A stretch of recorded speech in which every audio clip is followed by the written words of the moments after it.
Hi. When I first started working in the online dating industry, I was super energized by the thought of bringing so much love to this world. Help all the singles around the world find their perfect someone. Make the world a more beautiful place, right?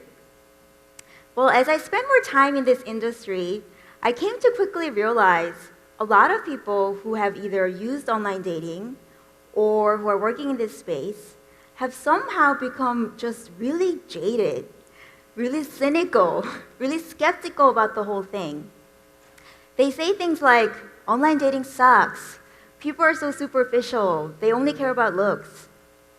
And it didn't take me a long time to find out why you end up feeling this way. See, when you work in this space, you deal a lot with data. You see people making choices about other people whom they like or dislike. You see people's biases come alive in the numbers. And a lot of these online dating companies, including mine, have publicized these findings. And the results, unfortunately, corroborate some of the ugliest, the most superficial stereotypes about people and how we behave that I just wish weren't true. Let me share with you a few examples. One of the most common stereotypes related to dating about men is that they only go after younger women. Well, it's actually very easy to prove this out using data. Let's take a look at how much men like women by age.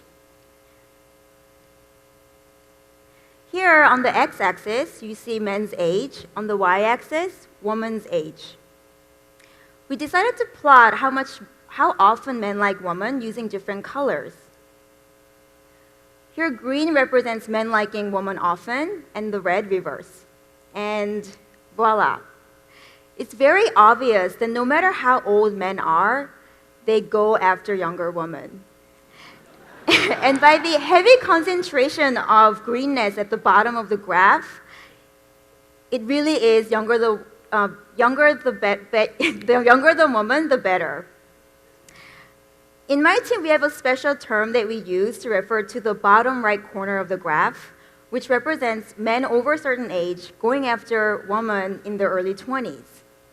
We call that threshold of creepiness.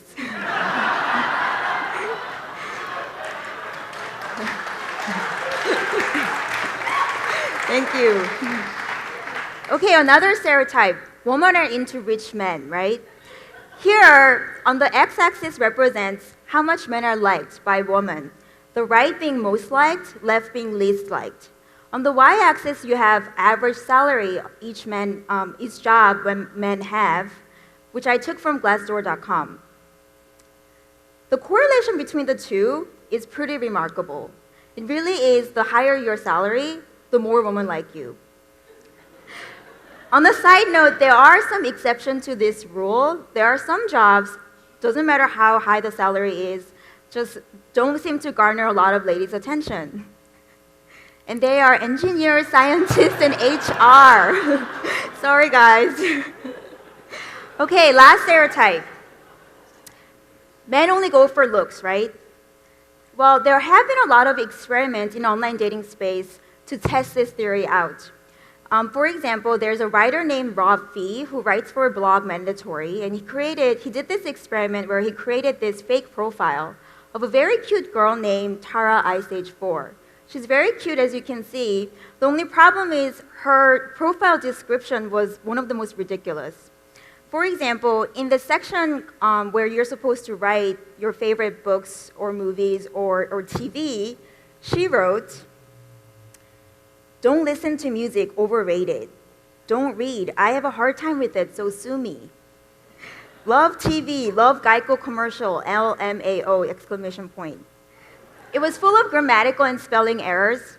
However, despite this slight drawback, she received 400 profile views and 39 messages within the first 6 hours of her profile creation. So go figure, right?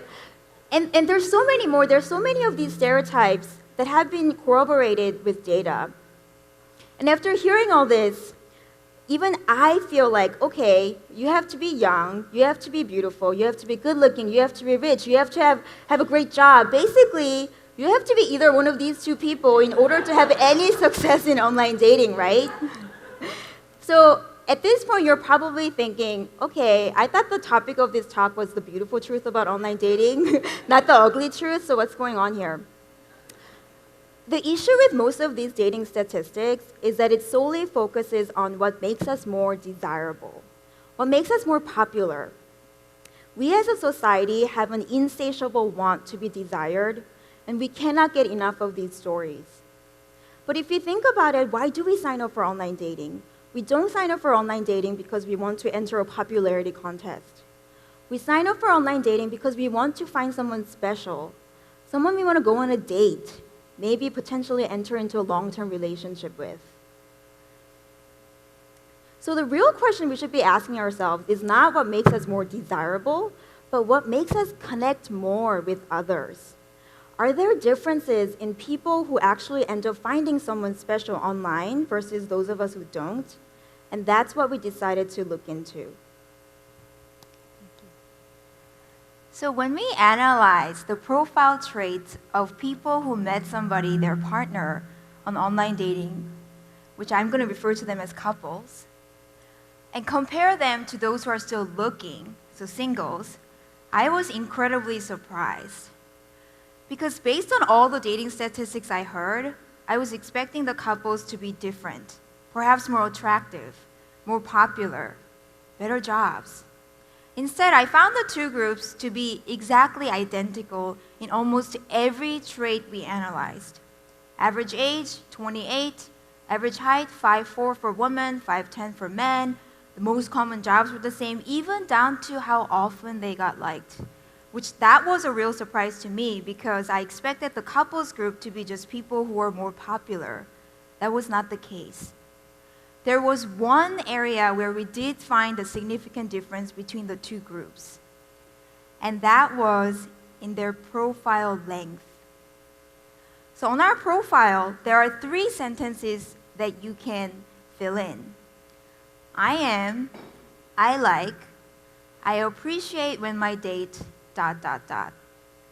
So the number of characters people used to fill in this section was the one area where we saw a prominent difference between the two groups.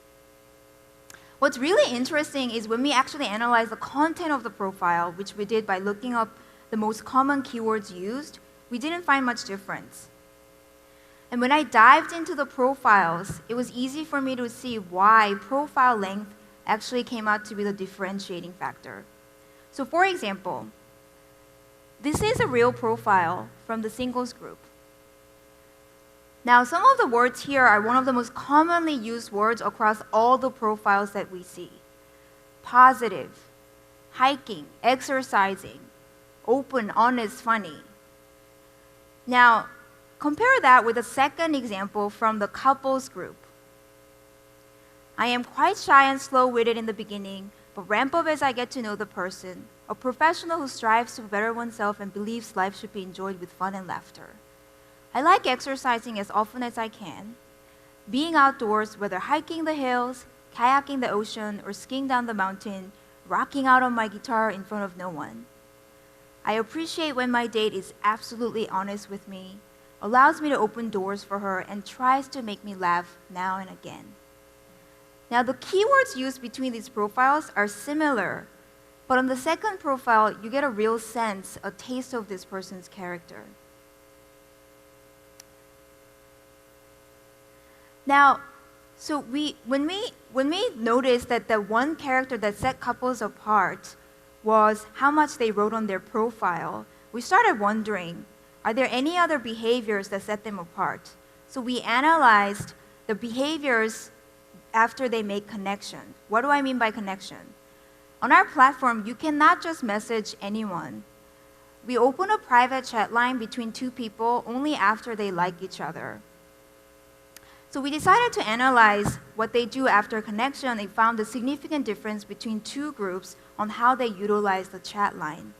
Among the singles group, even after they like each other and chat line opened up, the number of text messages they exchanged across all chat line was significantly less than that of the couples group.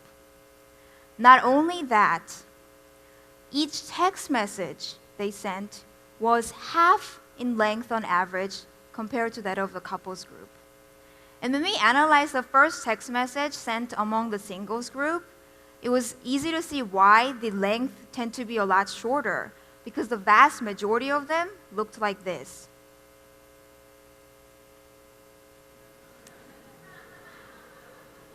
My first reaction when I saw this was, okay, these single folks are really lazy. They don't bother to put anything interesting on their profile. They don't bother to say anything interesting on the messages, and they go on off complaining about how online dating sucks. But then I started talking with more of our customers, both men and women. Why don't you write more stuff on your profile? Why don't you say something more besides hi? And what I found is that they're doing this not because they're lazy, but because they're afraid. See, if they really put thoughts and efforts into writing something to describe themselves and they don't get liked back, or they really try to have real conversations and don't hear back, that's a real rejection.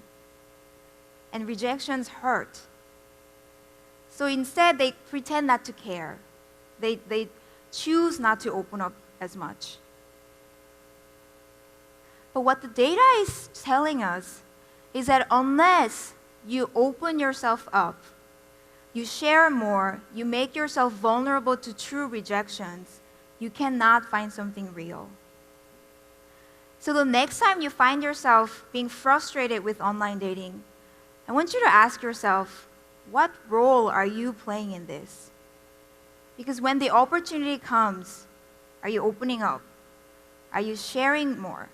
Are you making yourself vulnerable enough to turn that into something real, something worthwhile? They did. You have all the power to make that difference. Thank you very much.